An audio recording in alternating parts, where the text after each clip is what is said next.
Atish, start with the videos. Play one after other now. Okay.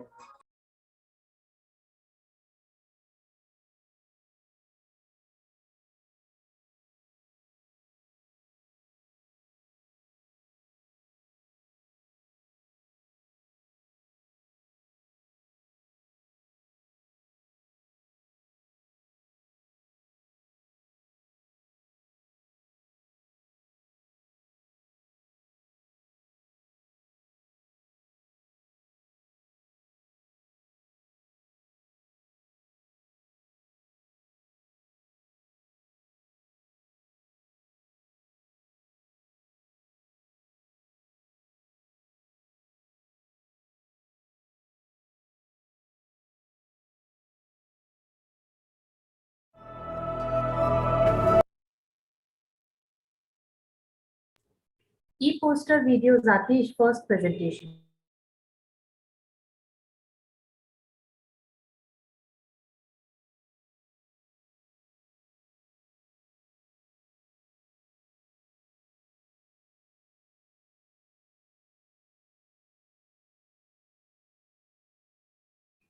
Hello everyone, this is Vijita from General Sir John Kothalavala Defence University, Sri Lanka.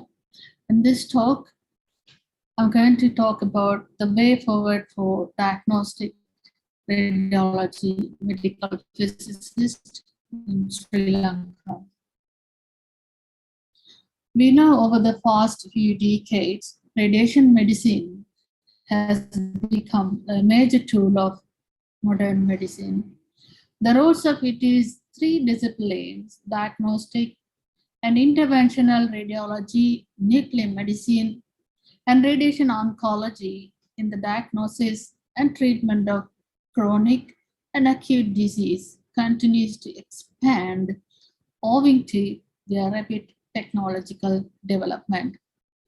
However, their application is accompanied by a considerable role and requires competent professionals, staff to ensure safe and effective patient diagnosis, treatment, and management. Medical physicists have been recognized as vital health professionals with important responsibilities related to the quality and safety of applications of ionizing radiation in medicine. Although the role of the medical physicist in radiation oncology has been well established for many years, the corresponding roles of the physicist in medical imaging is underestimated, despite the fact that the vast majority of the population's exposure to ionizing radiation is due to medical imaging, and despite the radiation injuries reported in computer tomography and interventional radiology. The contribution of the clinical medical physicist to image quality and thereby avoidance of misdiagnosis, for example, in breast cancer screening, is a good example of how life could be saved. The aim of this study was to investigate the current status and future perspectives of diagnostic radiology medical physicist in Sri Lanka. It is a preliminary study. As the first phase of this study, the interventional radiology units were identified in all 9 provinces of Sri Lanka, and the educational system for diagnostic radiology, medical physicists, and manpower of DRMBs were accumulated by conversation over the phone, sending emails, and from official website of Sri Lanka Atomic Energy Regulatory Council. Here are the results. Available interventional radiology units are in all 9 provinces of Sri Lanka. In Western Province, there are 11 health labs in state hospitals and 12 health labs in private sectors. If you look at Central Province, there are 2 units in government hospitals and only 1 unit in private sector. In Southern Province, there are only 2 interventional radiology units. There are no interventional radiology units in Owa, Saprakamua, and Eastern provinces. Only government hospitals have health lab units in Northwestern, North Central, and Northern provinces.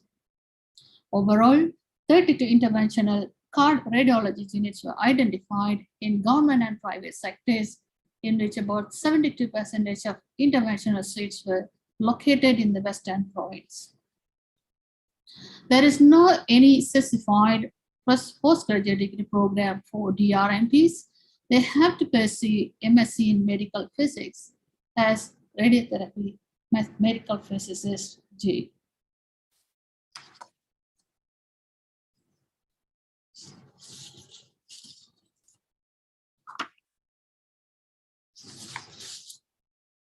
They have to pursue MSc in medical physics as radiotherapy medical physicists do. In conclusion, obviously, there is significant shortfall for diagnostic radiology medical physicists in radiology departments in Sri Lanka. At least DRMPs should be appointed to hospitals with interventional radiology units. Since radiation exposure level is highly concerned by, the certification for DRMPs must be introduced according to the International Atomic Agency IAEA recommendation. In future work, all radiotherapy centers and medical imaging equipment from across the country will be identified for further investigations in order to evaluate required number of DRMPs. The formula which has been recommended by IAEA Human Health Report number 5 will be used, it's over here. To do that, 6 factors need to be considered, such as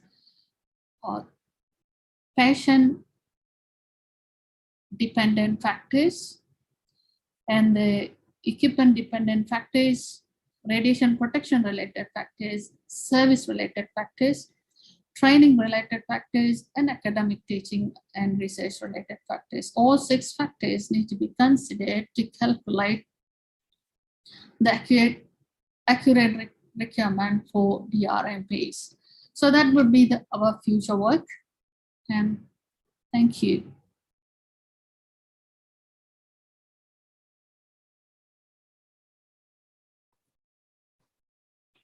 Any questions, sir? Who asked any question?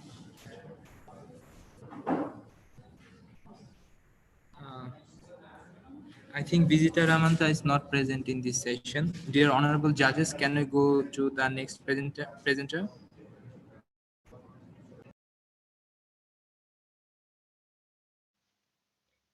In the name of God, I'm Mazyar Mehdevi, Assistant Professor of Medical Physics, Shiraz University of Medical Sciences. Now I'm presenting the subject, the Hansfield unit calibration for radiotherapy treatment planning using an in-house phantom and stoichiometric algorithm, improve accuracy compared to the conventional approach. Introduction and aim. Dose calculation in radiotherapy treatment planning system TPS uses mass density rho or electron density rho E values obtained from Hansfield units HU rho or HU rho E calibration curve. The aim of this study was to build a new phantom using material whose density and electron density are very close to body tissues in conjunction with a stoichiometric algorithm. The HU rho E or HU rho curve may be calculated more accurately than with the present commercial phantoms, which in turn can increase the accuracy of patient dose calculations. Material and methods. An in-house polyethylene electron density phantom constructed with water and 7 solutions with known densities was scanned using a Siemens Zomatom definition 20-slice CT simulator. The Hansfield unit of 31 body tissues were calculated using the Schneider stoichiometric algorithm. HU rho curves and lookup table one obtained from our approach, the other, the conventional direct method using a typical phantom, were defined on the Parvus Panthers TPS version 5.4, which is seen in the figure number 1. Then, the monitor units were computed based on the CT images of head and neck 3, brain 1, lung 3, and prostate 3 patients, which is seen in the figure number 2. Treatment plans were computed for 4 6 MV beams normalized to isocenter, calculated using a collapse cone convolution superposition algorithm. The prostate plan is seen in the figure number 2. The relatives monitor units from the 2 lookup tables were compared and analyzed by PER-T test using SPSS software. Results: the mean and maximum relative monitor unit differences were 0.79% and 1.72% respectively. There were significant differences between monitor units obtained from the 2 approaches in 7 out of the 10 patients with p-value significant lower than 0.05. The greatest difference were seen in anatomical areas where higher density tissues like bone were within the fields. Conclusion: calculating CT number of body tissue using a specialized phantom and the stoichiometric algorithm can lead to more accurate dose calculation compared to the conventional approaches. Thank you.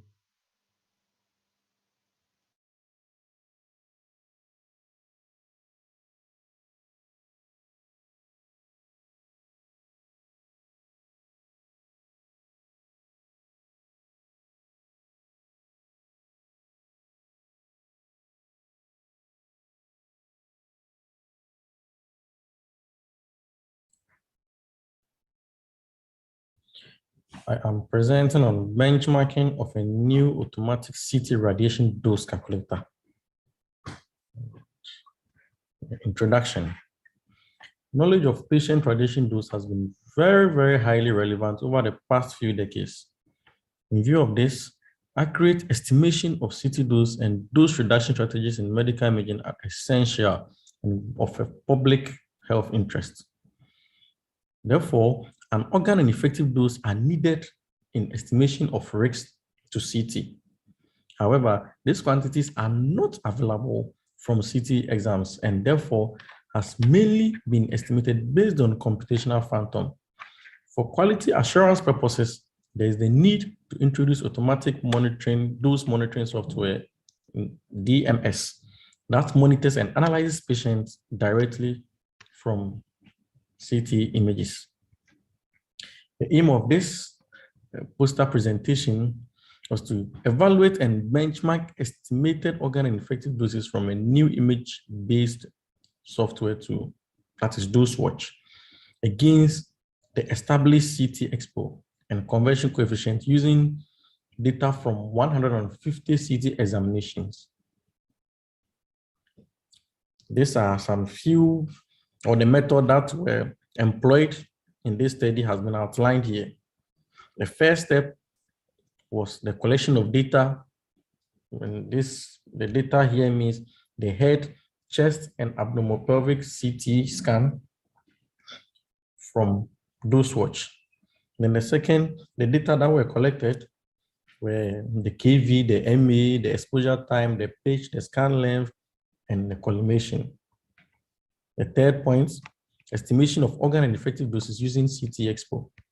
So after the data have been collected by DoseWatch during the patient scan, we use the same details from DoseWatch to estimate the patient dose using CT Expo. So we use the same KV from DoseWatch, we use the same MAA from DoseWatch, the type of scanner, the page, the collimation, and what have you, to estimate the patient dose on CT Expo. Then we also use the DLP from DoseWatch and multiply by the conversion coefficient to get effective dose. That's the fourth point. Then lastly, the data validation by comparing doses from DoseWatch, CT Expo, and the conversion coefficients. So the steps employed have been outlined. The results. Head scan. So for head CT examination, it was noticed or it was observed that those which recorded a higher median value for eye length than CT expo, which was statistically significant. So the statistics between these two values were 0.026, which was significant. But for chest scan, those which estimated lower doses than CT expo for organs in the chest region, and the organs have been, the radiosensitive organs are the esophagus, breast, head, lung, thymus, and skin. Then for the abnormal pelvic CT scan, lower organ doses were estimated dose was compared to CT expo, except for testis, with median value of 6.04 milligray for dose watch and 1.00 milligray for CT expo. This was because the testis during the CT expo fell outside the scan range. So that while the dose watch estimated the testis as part of the organs, CT expo did not estimate testis as part. So the dose recorded for CT expo for testis was from scatter radiation. Then we came to the effective dose, which is the figure on the right. And it can be noticed that effective dose recorded the lowest, dose watch recorded the lowest effective dose in all the 3 CT examinations. When we pick head, you can see that dose watch was lower. Then the red, which is CT expo, followed. Then the conversion coefficient factor also followed. When we pick chest, dose watch is still lower, followed by DLP, then the chest, then the CT expo. Then when we come to abdominal pelvic, dose watch lowest, followed by CT expo, then DLP to the conversion coefficients. So it's in general, you can say that the dose monitoring software, which uses the actual patient's per scan to do the estimation, recorded lowest organ dose and effective dose for almost all the organs under consideration.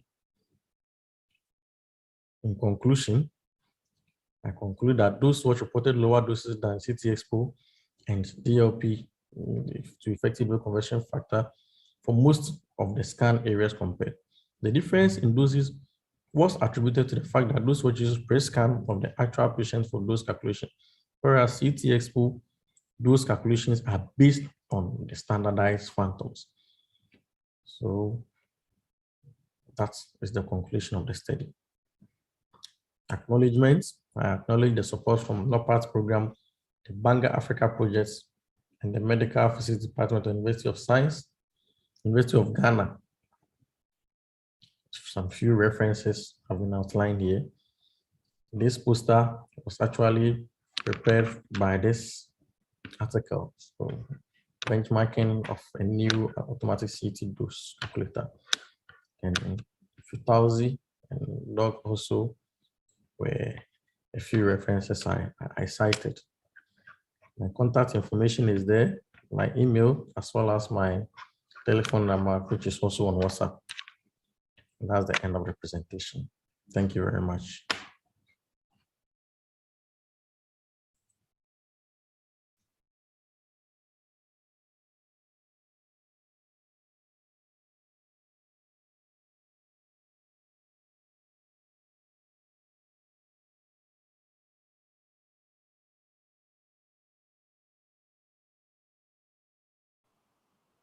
Good morning. My name is Ursula Hisham, and I am a medical physics MPhil student at the University of Colombo.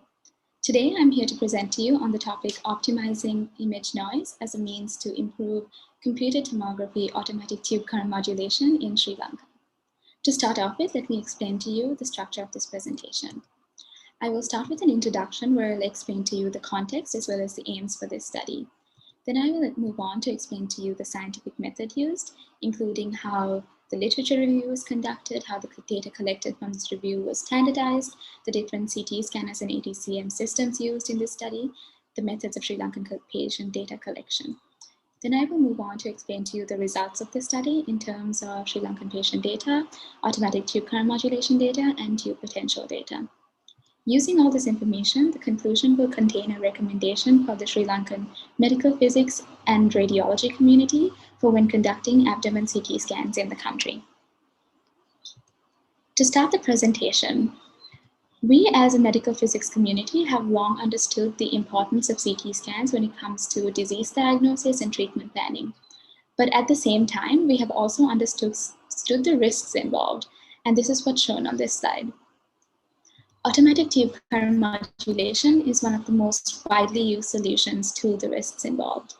ATCM modulates current which is directly proportional to radiation dose across a range of varying patient sizes as well as within individual CT scans. However, every yin has a yang, and ATCM's drawback is that modulating tube current too much can increase image noise to an extent that the image is no longer diagnosable. On the other end of the spectrum, it can also subject a patient to too much radiation if the image quality is prioritized too much. And so optimizing ATCM is so important. This study aims to do so specifically for Sri Lankan patients by studying image noise data and abdomen CT scans. In order to conduct this study, a much needed context had to be set. The reason for this being that a vast majority of abdomen CT scans taken in Sri Lanka are taken at 120 kbp and using the default scanner settings that are set by the scanner for abdomen CT scans. And so to study how varying different scan parameters can impact the image noise, international studies had to be relied upon. The literature review was conducted across 7 different databases as shown on this slide, and it produced over 1.1 million results.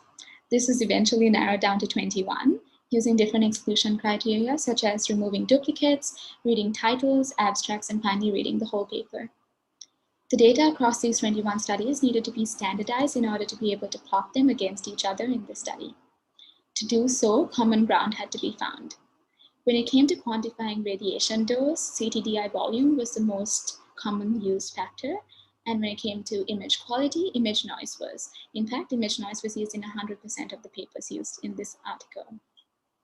For quantifying, this noise was calculated by taking a region of interest and calculating the standard deviation of CT numbers and averaging this across different regions of interest from multiple scans, slices within the scan. The problem, however, arose when considering patient size quantification. Papers used weight, height, cross-sectional area, circumference, and many other factors. But the data was standardized for this study to be represented as effective diameter using the following geometric equations and the linear relationships explained in this slide. The ATCM systems that were used from the 4 different scan manufacturers were then studied and are described on this slide.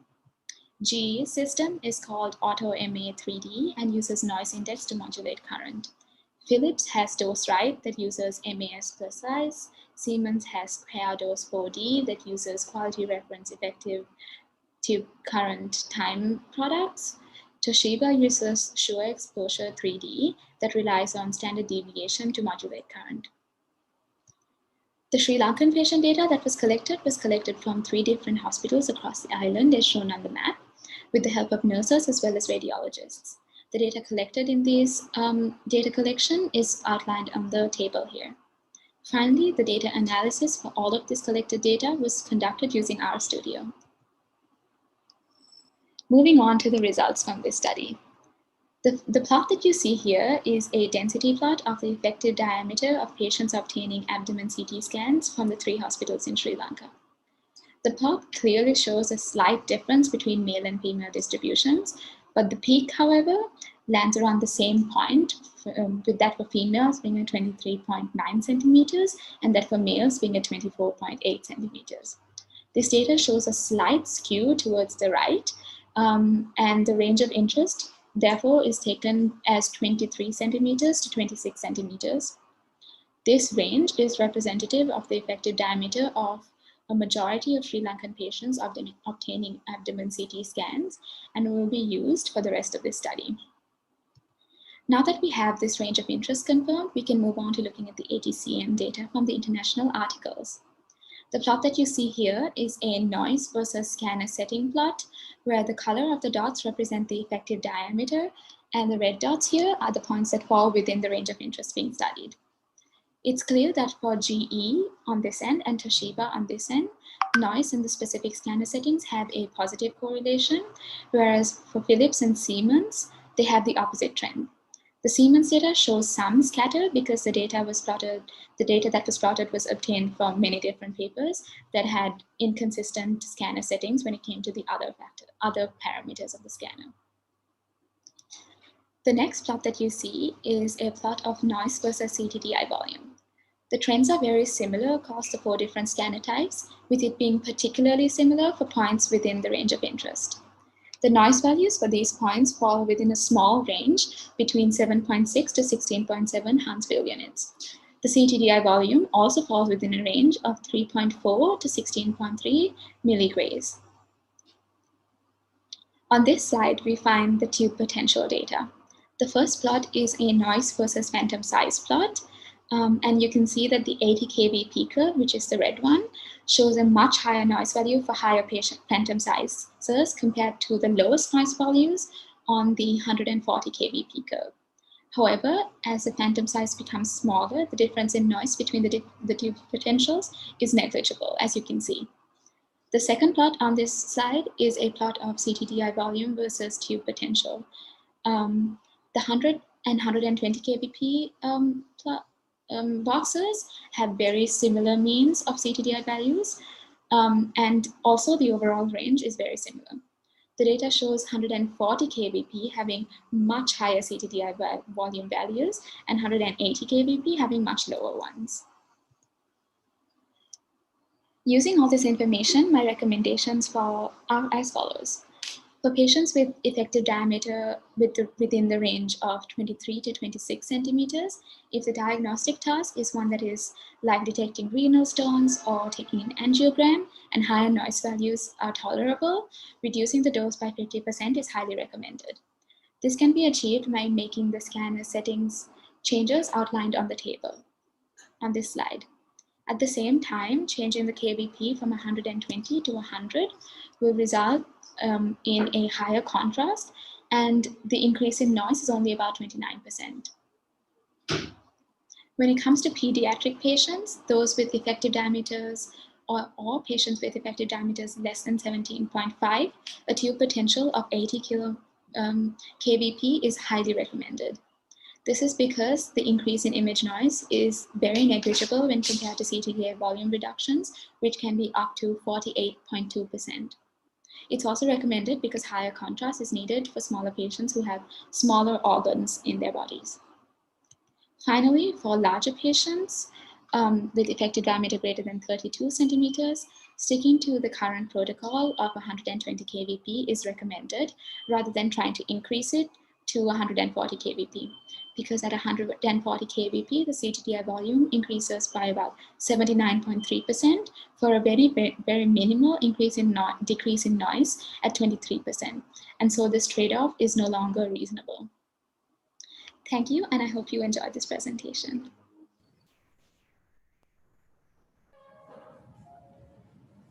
Urshela Hisham is present this session. I want to request our honorable judges to ask any question if you have. Jai Singham sir, if you have any question. No, he is my student. I think other papers, other judges. Katrina madam. Hello. I don't have any questions right now.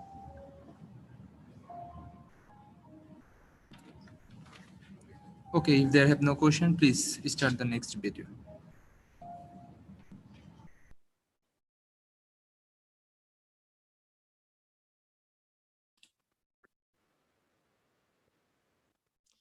I'm Hattori, PhD student of Kindai University. I'd like to talk about this title. Let's start. First, introduction. Interventional radiology with X-ray equipment plays an important clinical role and is used all over the world. Despite advances in diagnostic and treatment technology, radiation exposure is a proven hazard to patients in IR. Furthermore, past study reported increased risk of brain cancers in interventional patients. Glioblastoma multiforme is mostly a central cancer, but in past report, the cancer developed on the left side. Then, the risk of radiation exposure of the brain is a problem. And it is important to determine this exposure. Radiation exposure to the brain of a patient was unclear at the left anterior oblique position, which is commonly used in clinical in IR. The aim of the study was to clarify the radiation exposure to the brain and investigate the shielding ability of a new protective tungsten rubber flap. Let's move on to explanation in detail for flap. We created a plastic helmet with a tungsten containing rubber affixed inside the forehead, the left side of the head, and the occiput.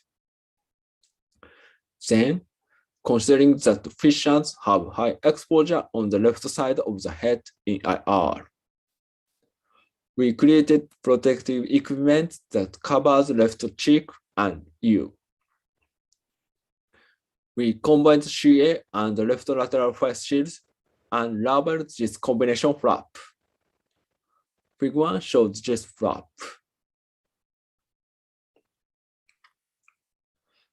Let's move on to materials and methods.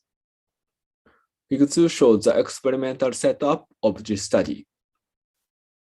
An anthropomorphic head phantom was placed at the patient's position. The X-ray tube angle was LO60 and LO60 CA40. The tube voltage and tube current were automatically adjusted by the X-ray system. We set the soft image receptor distance to 100 centimeters, the height of the patient table to 90 centimeters, and the field of view to 20 centimeters.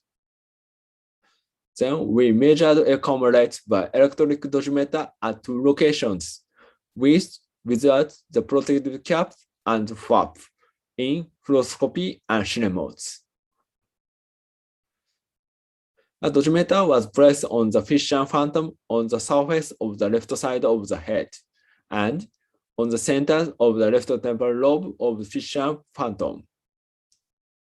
Figure 3 shows their locations. Finally, the shading rate of the cap and flap were also obtained.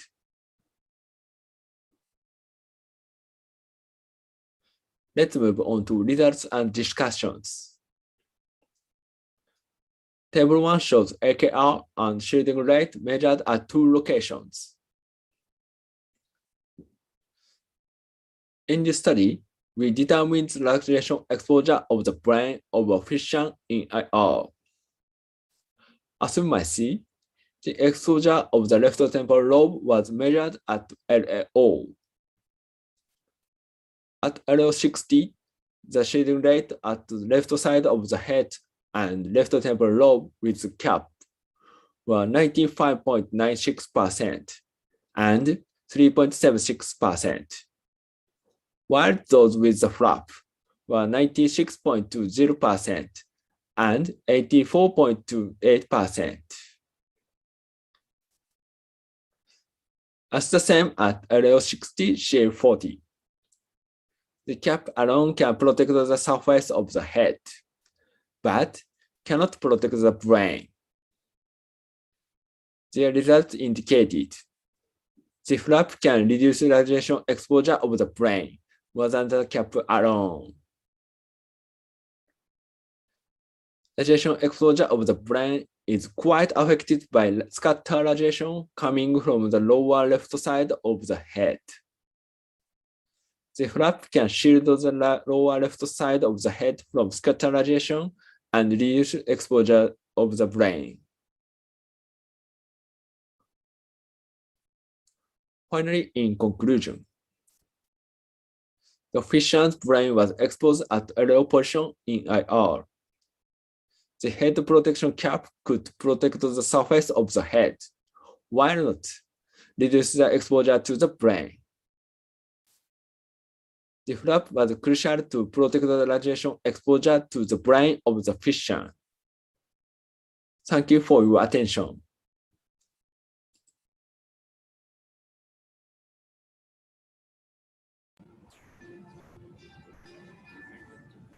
Shata Hattori from Japan also present this session. Dear sir and madam, please ask question if you have. Yes, I have a question. Do you think this design would be accepted by radiologists, or is it just something good in theory?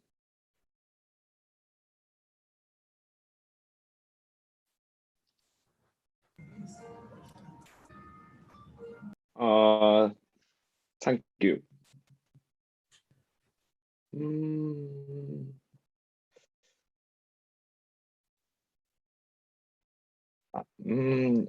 Now I don't have good answer. So you Sorry. have not discussed it with radiologists, it's just an experimental setup, right? Right.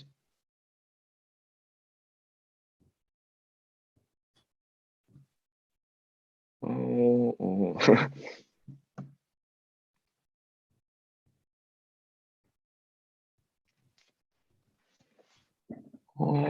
どうしようかな。 Well, from my experience, radiologists are very critical when there's something in their face. So they don't really like to wear an extra cap or flap or something on the side. So you have not discussed it with radiologists if they would like to wear something like that. I mean, the protection is really good. That's true. But do you have any ideas if it's actually worth wearing or? Okay, don't mind. Sorry. What is the weight of that device? How much weight that weight? It made by tungsten, no? When we wear that, do we feel any uncomfortable that? So what is the weight?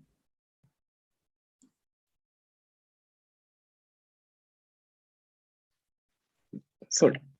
Excuse me. I want to hear the audio well. One more, What is- please. Yeah, what is the weight of the device? Okay, I think Is it heavy, the cap and the flap? How heavy is it? yeah. I think there's a problem in the connection, maybe. Okay, thanks. Okay. Yes, still thanks. Wait.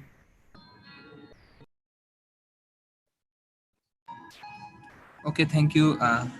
Thank you, everyone. Please start the next presentation.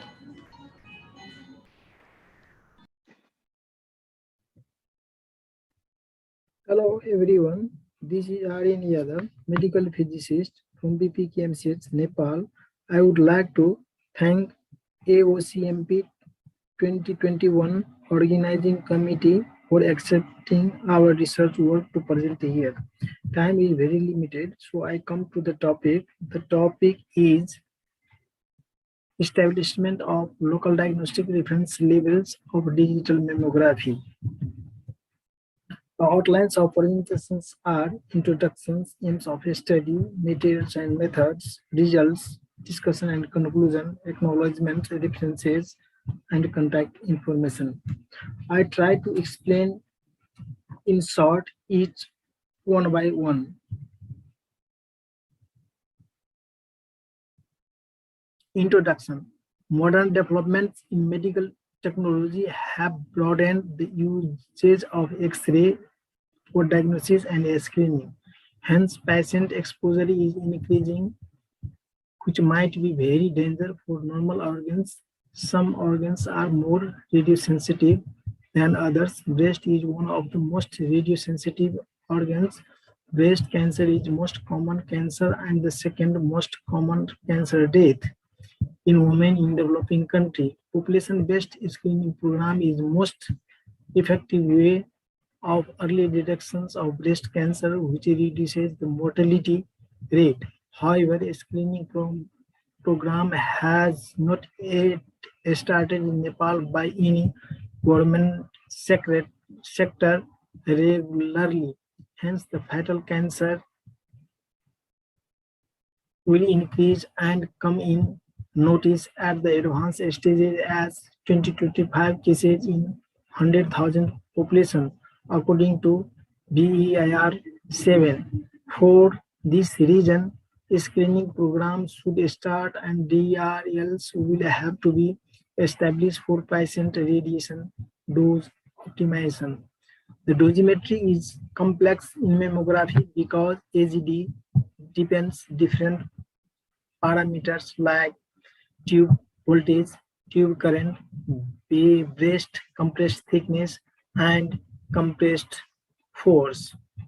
ICRP population 135 recommends MGD or AGD as DRL quantity. The DRL quantity for mammography might differ depending on local practices and regulatory requirements, such as incident ear karma and intrans surface ear karma. ICRP also recommends for setting local and national DRLs values depends on data obtained by survey of patient examination in mammography, as phantom do not cover the full ranges of breast sizes. The local DRL value for mammography is median value of dose distribution of patient according to ICRP guidelines. The DRL quantity should be checked and rechecked at certain period of time by clinically qualified medical physicists in diagnostic radiology with calibrated dosimeter from a primary or secondary standard laboratory. Next is aim of the study. The aim of the study is to establish a local DRL of digital mammography examination performed at the radiology department of BP Kerala Memorial Cancer Hospital, PPKMCH. Then material and methods.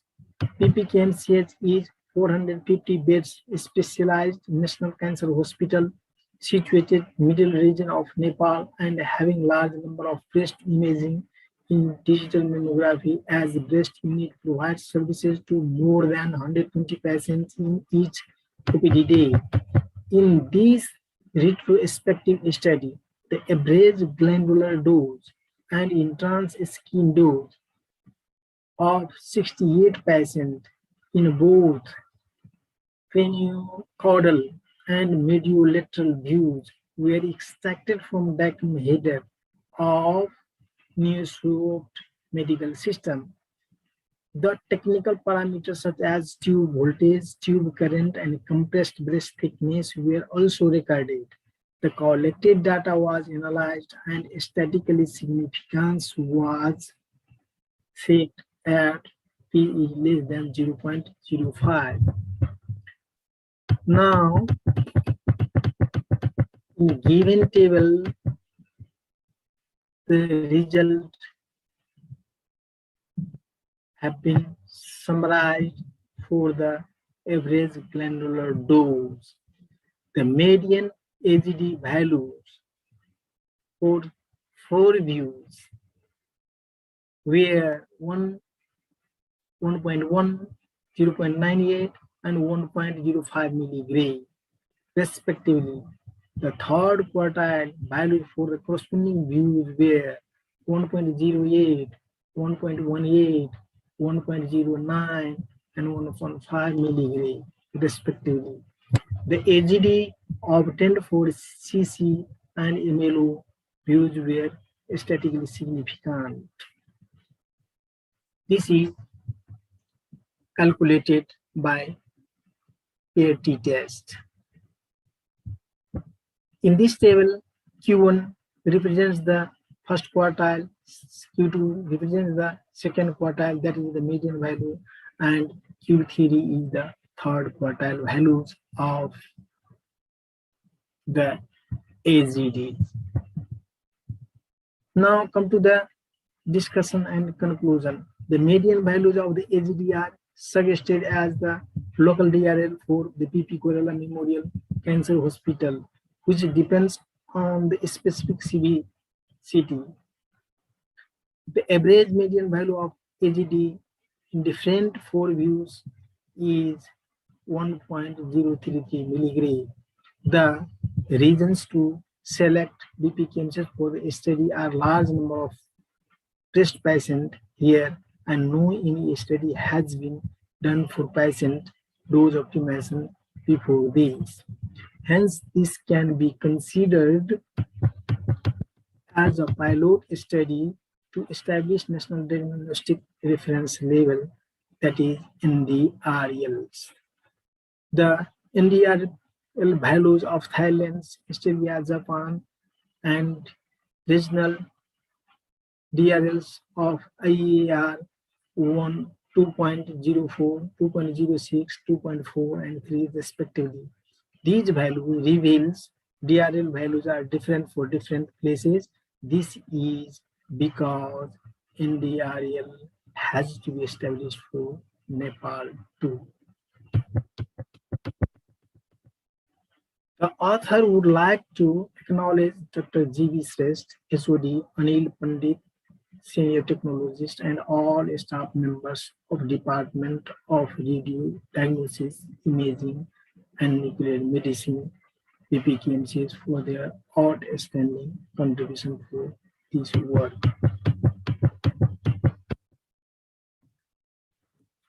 Especially, I would like to thank Dr.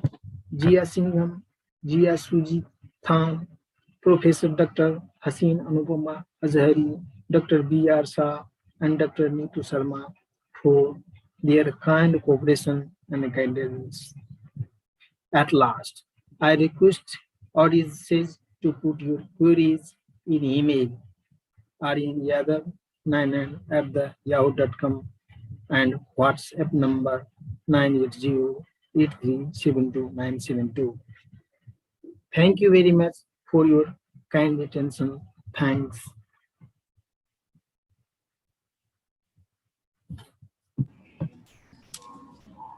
Ramnarayan Yadav from Nepal is not present here. So please start the next presentation.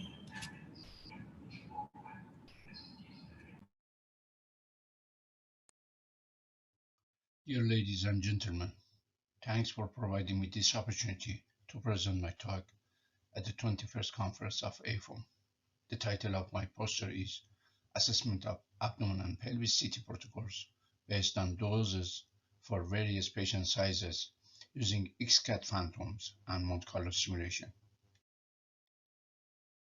The basic concerns about CT examination is its relative high contribution in population doses. This is because of relative high-level doses of CT exams compared to other conventional X-ray modalities, and also increased frequency of CT exams worldwide, in a way that a recent UK report indicates just over 1 year, about 6 million CT exams have been carried out across the UK hospitals. Therefore, urgent necessity for performing CT exams based on known variety of patient habitus or sizes are required to meet the ALARA or LRP principles. The purpose of our study was to evaluate various abdomen and pelvis CT protocols on various patient sizes to suggest optimal protocols based on effective doses or organ and tissue doses estimated for patient model anthropomorphic phantoms using Monte Carlo code. An anthropomorphic phantom, namely XCAT, was used for simulating phantoms. In this figure, you see an example of the area of abdomen and pelvis and a sectional CT scan. 6 XCAT phantoms were simulated as patient models having various lateral sizes according to AAPM report. The lateral sizes of patient model groups were ranged from 22 up to 50 centimeters that could be categorized as a medium and a small and large body person. The organs or tissues and effective doses resulted from specific conventional abdomen and pelvis CT protocols were estimated for all patient models. The BIM-NRC Monte Carlo code was used to simulate a common 60-slice CT scanner for performing various conventional abdomen and pelvis CT exams with various tube voltages of 80 up to 140 kVp. Then simulated CT exams were carried over 6 patient models. Dosimetric calculations were made for a pitch of 1 and 5 mm slice thickness using dose XYZ NRC Monte Carlo code. In this figure, you see an example of a sectional dose distribution calculated for a just single slice of a patient model.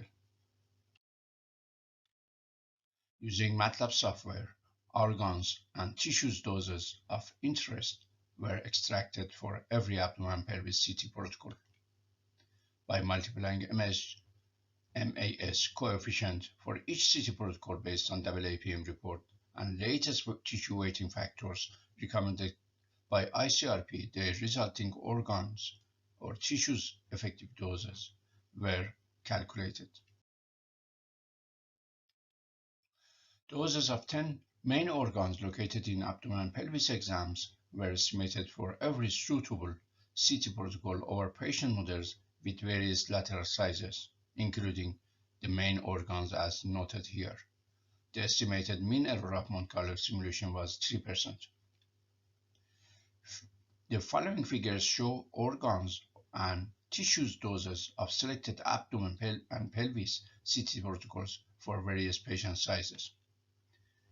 In this figure, you see the relevant calculated doses for all of organs for the patient group from 22 up to 30 centimeter, indicating a small or tiny human body. As you see, the 80 kV leads to lower doses for all organs with this patient size. This figure shows the organs doses for patient group 3 and 4 ranging from 30 centimeter up to 40 centimeter that could be regarded as a medium-sized person. And even again, 100 kV shows lower significant doses for these size of patient. And finally, this figure shows relevant organ doses for the largest patient ranging from 40 up to 50 centimeter. Again, the 120 kV indicates much lower doses for all organs. Applying appropriate CT protocols based on patient habitus or size is a priority for achieving significant reduction of patient dose. Significant distinction between organ doses was noted for every patient model category due to various abdomen and pelvis CT protocols. Our results indicated using CT exams with 80, 100, and 120 kVp can be regarded as suitable protocols for patient model group, indicating a small, medium, and size person, respectively, with a constant pitch of 1 and a slice thickness of 5 mm. Our findings can be used practically for categorizing patients and choosing the most suitable protocol for abdomen and pelvis exams.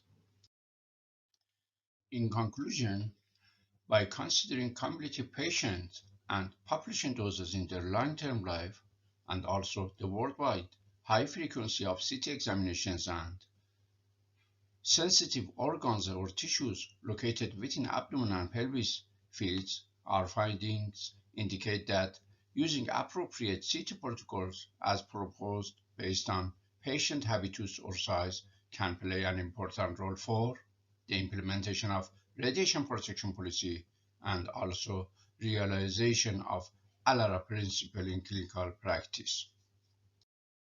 Thanks for your attention.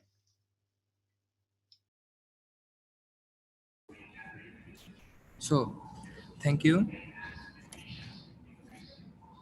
Thank you. Radiology and imaging session has finished. Thank you for our honorable judges for your valuable times. Stay safe and healthy. Bye-bye. So we can go our next session. The session name is Radiobiology and Radio Protection. I want to request to start the session Mr. Acknowledgements sir and Martino Driver. Please start the session. Please start the next session. Okay, sir.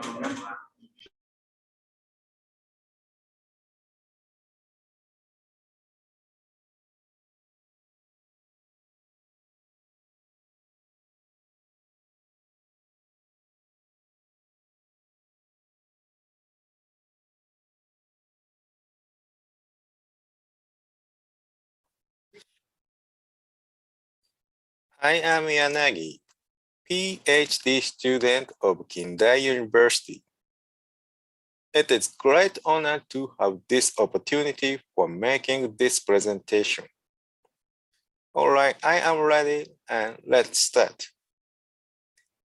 My presentation on topic radiation protection of nerve with novel real-time shapeable tungsten rubber in the total skin electron beam T-cell therapy. Our motivation is T-cell therapy is effective technique for patients who have mycosis fungoides. In T-cell therapy, the protection of the nerve is necessary to prevent the nerve failure. Conventionally, lead, PB has been used for radiation protection. However, its toxicity of PB is a problem for human and environment. On the other hand, tungsten also has radiation protection ability without toxicity. A novel real-time shapeable tungsten rubber, STR, can be changed shape in real time at 60 degrees and maintains its shape at room or body temperature. This study aimed to clarify the shielding ability and peripheral dose with the STR for nerve protection in the T-cell therapy. Material is shown in poster. I can explain about the methods. First, we applied gachromic film to the phantom and used the PB or STR with an area of 4 by 1.5 centimeter to cover the film. And as next, we employed a 6 megaelectron-volt electron beam with an 8 mm acrylic board to irradiate the phantom. The source surface distance SSD was 444 centimeters. The field size was 36 centimeters by 36 centimeters at SSD of 100 centimeters. The monitor unit was 2000 MU. Finally, we obtained the pseudo rates from the dose profiles. Let's move on to result and discussion. As you can see the result of those metric characteristics in Table 1. Those profiles for each shielding materials, A, PB, B, SDR in Figure 3, and average relative dose across the center plus or minus 0.5 centimeter of the dose profile and the peripheral dose increasing rate with PB or SDR shielding in Table 2. We investigated near radiation protection using SDR in the T-cell survey. We established that SDR with a thickness of 4 mm had about the same shielding ability as PB with a thickness of 3 mm, which was about 100% shielding rate. SDR can be changed shape in real time at 60 degrees and maintains its shape at room or body temperature. Therefore, we could make a protector for easily. In addition, SDR is harmless for environment and the human body. In conclusion, we found that the SDR could be used as a protection material for the nail in T-cell therapy instead of PB safely.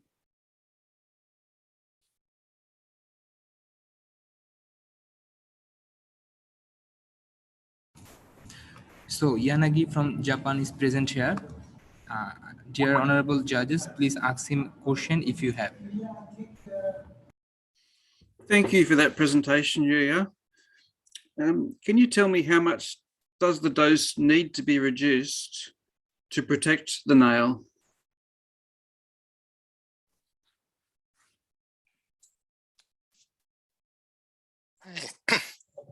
Nice to meet you. I'm Yanagi. Thank you for your question. But I couldn't catch you. Sorry, again, please. How much do you need to reduce the dose to protect the nail? How much? How much do you need to reduce the dose? Oh, sorry, I'm not good at hearing English. Please, sorry. That's okay, I can put it in the chat. Thank you.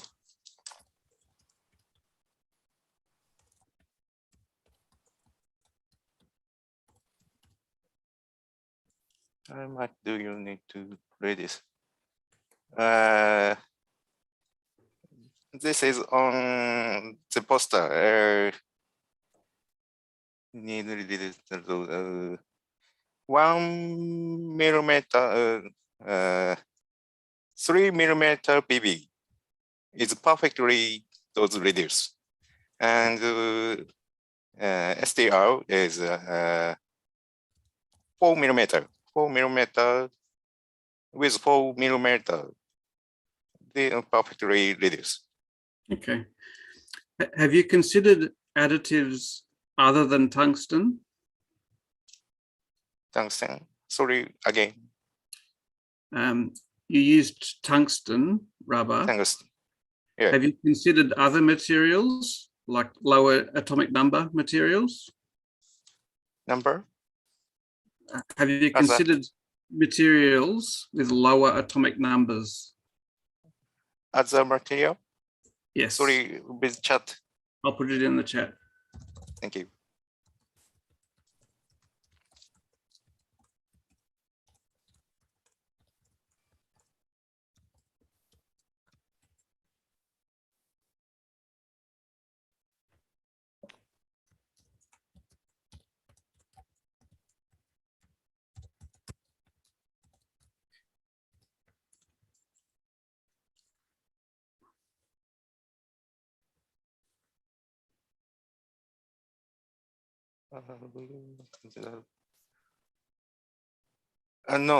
No.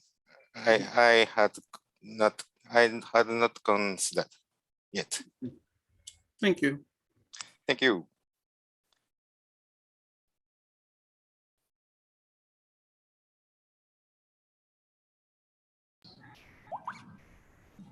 Okay, thank you. So we can start the next presentation.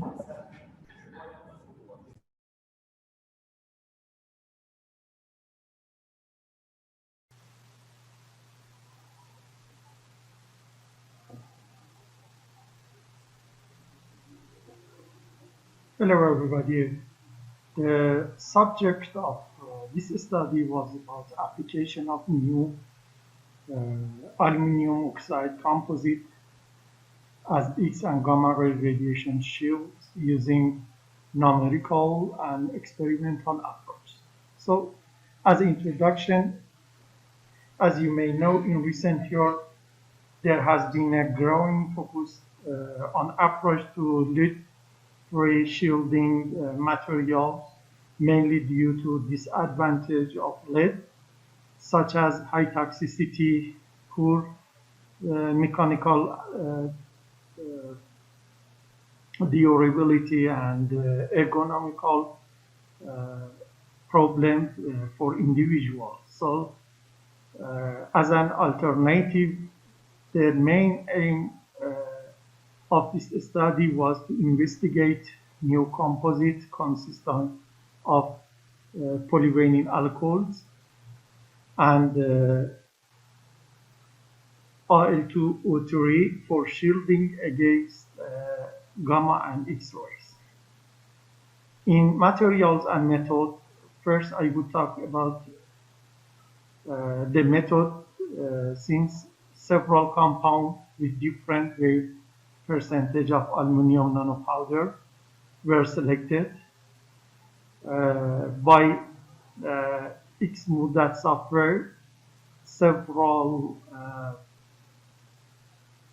quantity such as mass attenuation coefficient first they calculated, then the sample were synthesized in the twin screw extruder that you can see in the photo here you can see. Then after synthesis,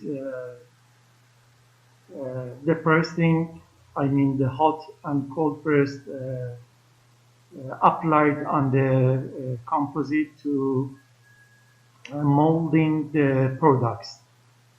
And several characteristics tests such as XRD, SEM applied to the materials, I mean the final productions. And finally, the calculated mass attenuation coefficient are validated by measurement in the standard radiation geometry. So here you can see the results. In the results, first we shown the SEM of the composites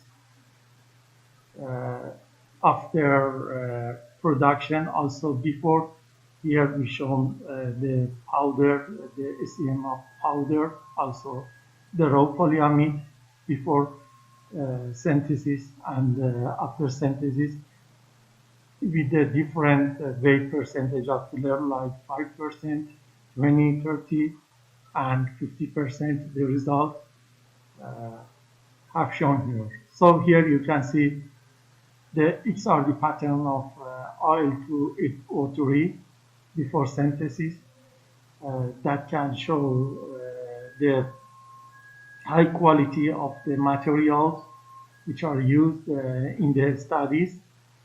And the result of the calculation of mass attenuation are shown in these graphs for different composite materials. Here also we can see the KH of composite, which is related to aluminum oxide.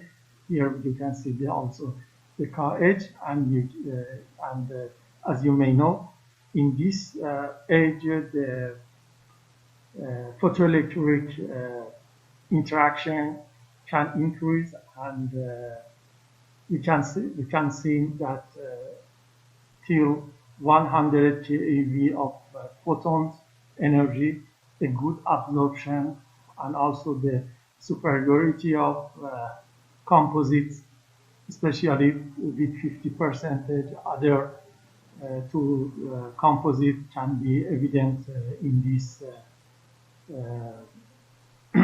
plots. So as the conclusion, we can first appointed that in line with previous study, computational and experimental radiation analysis shown that adding the filler of Al2O3 significantly improve radiation attenuation. And also we can see here the good agreement between the two methods, I mean the experiment and the calculation, with maximum 10% of difference. The SEM image that I show you here tell us a relativity uniform distribution of fillers in the polymeric matrix that I show you in this figure. Also, the XRD showed more crystallization in the structure and more interaction of on-off region. I mean the reduction of on-off region instead of increasing in the crystallization part of the composite material.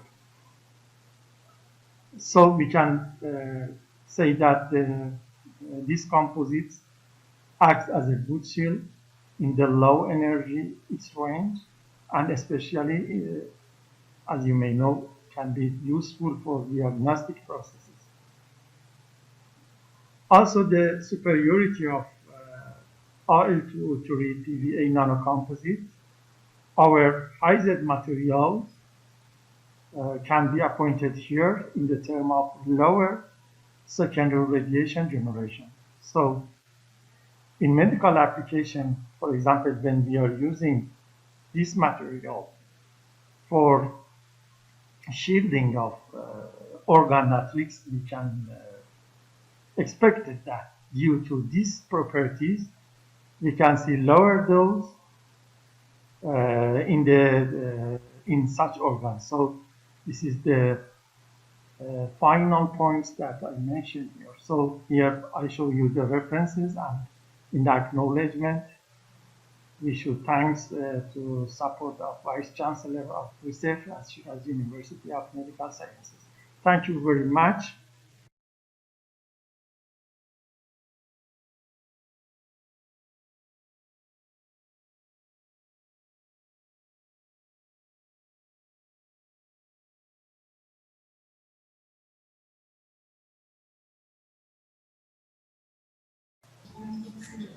Mohammed Amin is not present here. Hello.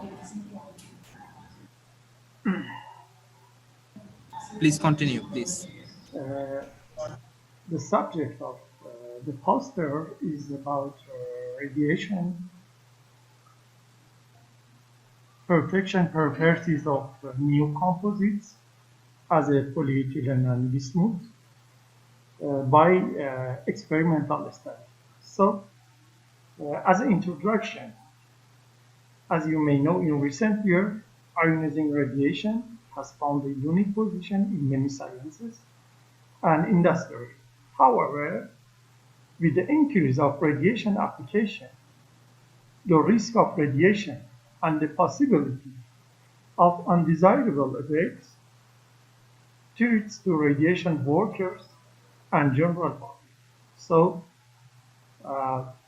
bismuth, as one of the famous elements, has always been considered as an effective and alternative element of lead due to high atomic number.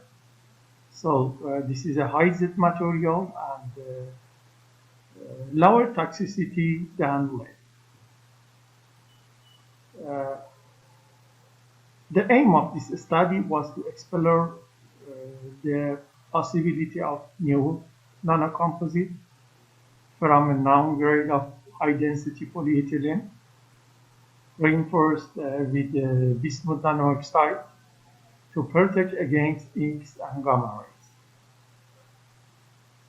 In material and methods, I should say that in this study we choose 6 different compounds which were synthesized and molded with a different weight percentage of Di2O3 powder by a laboratory extruder. After that, several characterization tests such as TGA and AOCM were performed to understand better the structure of the samples. Next, the mass attenuation coefficients were calculated in the range between 1 to 10 MeV using dedicated smoother software, and the result compared with the experiment for validations. Here you can see the results. Here I show you the SEM image of composites, I mean before synthesis. Here you can see the raw high density polyethylene surface, and this image can tell us about the composites and the distribution, and acceptable distribution, in fact, of the filler inside the matrix, which are shown here.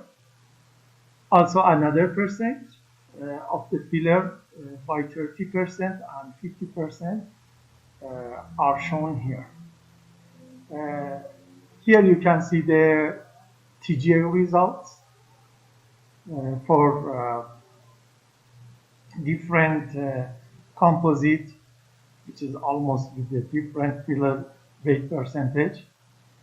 And here, finally, we show the result of mass attenuation coefficient of the 6 composite that I chose.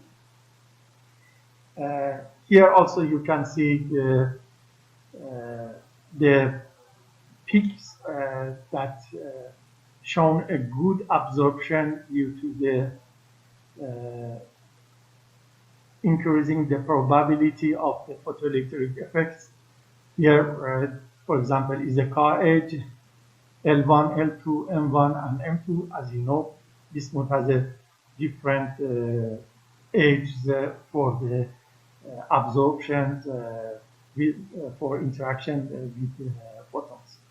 So, as a discussion and conclusion, first, I would remember you that SEM image show us a symmetric distribution of bismuth oxide particle, which was found in the polyethylene surface. Here I show you result with the details.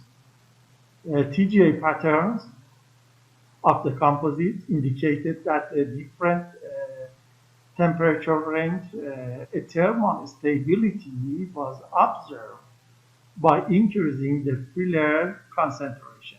I mean, it can improve the thermal durability of the composites by increasing the filler concentration, which show, of course, as good agreement with the previous studies, which is done by Mehrara et al. And published in the scientific reports in 2021.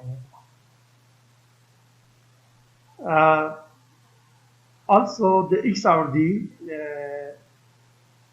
pattern confirms the effectiveness of the bismuth in the composite by increasing crystalline phases in the lattice. Also, as I told you, we compared the results for validation of our calculations, and by comparing the experimental and computational data at the selected energy of cesium photopeaks, we could find maximum error which was about 10%, and it can tell us that the validation of this work and good result, which can encourage us for the another studies and continue this type of studies and working on the shielding material. So finally, we can say that the the composite of polyethylene bismuth composite can act as X-ray and gamma ray absorbent in the low and medium photon of energy, which can be in medicine, of course, can be used for the diagnostics and therapeutics applications that here the results are shown here. You can see the references that shown here and in the acknowledgement. Issue thanks for support of Nuclear Science and Technology Research Institute of Iran and the Vice Chancellor of Research at Chicago University of Medical Science for supporting of this project. Thank you very much.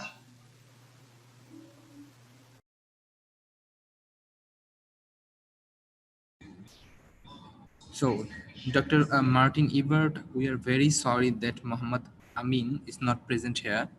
So, can we go through the next presentation? Yes, that's fine. Okay, please start the next presentation.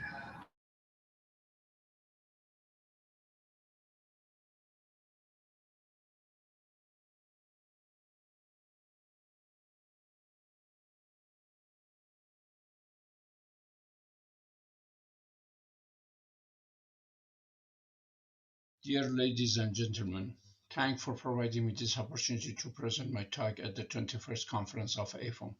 The title of this poster is In Vitro Role of Radiofrequency Hyperthermia on Cell Cycle and Assessing Appropriate Time Interval for Carrying Out Radiotherapy. The RoboCan provided an estimation of cancer mortality and prognosis at the end of year 2020. They indicated breast cancer in women with the highest diagnosis rate for the first time. However, some types of tumors are radioresistant and do not produce an acceptable response to radiotherapy alone in some cases.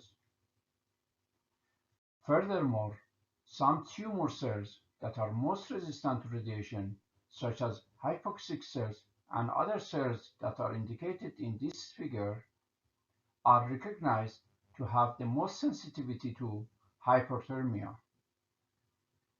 The cell kinetic, on the other hand, happened after hyperthermia influences the mitotic cycle of the cells that can induce cell cycle arrest and delay the cell's molecular checkpoint.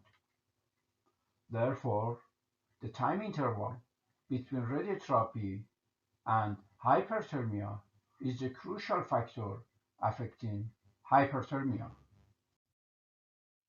Our aim was to examine the influence of hyperthermias on cancerous cell cycle arrest at various times after radiotherapy treatment procedure. Finally, we were able to select two time intervals between our radiotherapy and hyperthermia procedure. Regarding the methodology for in vitro study in our experimental design, our adherent MCF7 breast cancer cell line was provided by Stem Cell Technology Research Center of Tehran. We incubated them in standard conditions with DMEM high glucose. After reaching 70 to 80% of confluence density, the cells were seeded in 6 wells plate with a density of 300,000 cells per well. For inducing hyperthermia, we used this device at Omid Radiotherapy and Oncology Clinic in Tehran. The hyperthermia was carried out using 13.3 56 MHz radio frequency waves with a power of 150 watts and for a duration of 20 minutes to reach 43 degrees centigrade. For flow cytometry assay procedure, we perform the assay according to an study done before, as you see here. Briefly, we used 70% ethanol, propodium iodide, and ribonuclease A reagents. Flow cytometry assay was used to detect and measure physical and chemical characteristics of a population of the cells in cell cycle. FlowJo software was used to analyze the output data and draw histograms. Pair t-test was performed for a statistical analysis of differences between the groups using the SPSS software. The two appropriate time intervals, depending on the flow cytometry outcome, were selected. Regarding the results, histograms associated with the cell cycle in control groups, I mean without hyperthermia, and hyperthermia groups with 13.56 radiofrequency wave at 43 degrees for 20 minutes are represented here. Cell cycle arrest was monitored in 1, 6, 24, and 48 hours after hyperthermia. Our results can be seen in tables 1, 2, and 3. It shows that two time intervals of 1 and 24 hours can be recommended for more research. For example, at 1 hour after the hyperthermia, the percent of the cell population in the S phase has no significant decrease. In contrast, 24 hours after the hyperthermia, there is a significant decrease in the cell population from about 42% to 22%. Furthermore, regarding the G2 or M mitotic phase of the cells, at 24 hours after the hyperthermia, there is a significant increase in the G2 or M phase of the cell cycle. In conclusion, as reported in many previous investigations, the S phase is reported as a radioresistance phase, and G2 or M is recognized as a radiosensitive phase to ionizing radiation. Therefore, according to our results, carrying out radiotherapy after 24-hour time interval could be selected as a better time interval than simultaneous radiotherapy. Thanks for your attention and have a good time. So, thank you. Bizan Hashmi is not present here. Our next presenter is Mohammedullah Shimanto. He had not sent his presentation, so we can finish this session here. Thank you. Thank you, Honorable Martin Ebert, Dr. Martin Ebert, and Dr. Akhtar Jaman sir, for your valuable time. Stay safe. Bye-bye. Okay, thank you. We will evaluate and we will send our marks.